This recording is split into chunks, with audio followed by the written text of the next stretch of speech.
Le Centre national de transfusion sanguine de Libreville est divisé en plusieurs services, dont celui de la distribution avec un stockage de poches de sang sécurisé mis à la disposition des patients.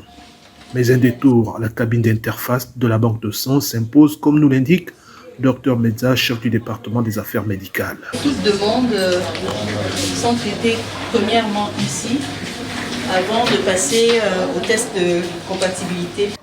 À l'occasion de cette journée mondiale du don du sang, l'établissement a organisé une collecte de masse. Objectif visé, 200 prélèvements venant de donneurs bénévoles ou de compensation familiale.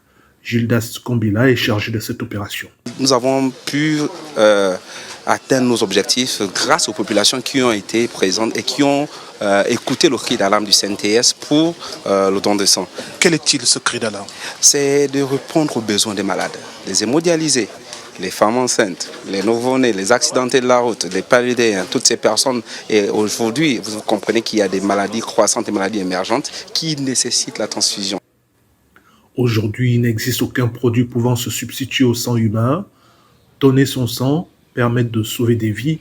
Tout le monde le sait, mais tout le monde ne le fait pas. Toute personne ayant 18 et plus, en bonne santé, c'est de prendre au CNTS pour répondre à ce cri d'alarme que de donner son sang pour sauver des vies. Parce qu'aujourd'hui, on peut être un bon donneur.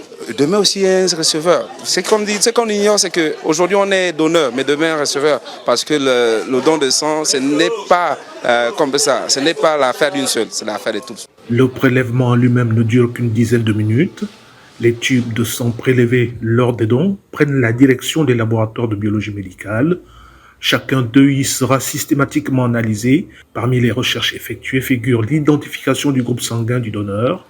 À chaque étape, l'anonymat de ce dernier est respecté. Puisque l'identification se fait par un numéro, les examens porteront également sur d'éventuelles traces de maladies transmissibles par le sang.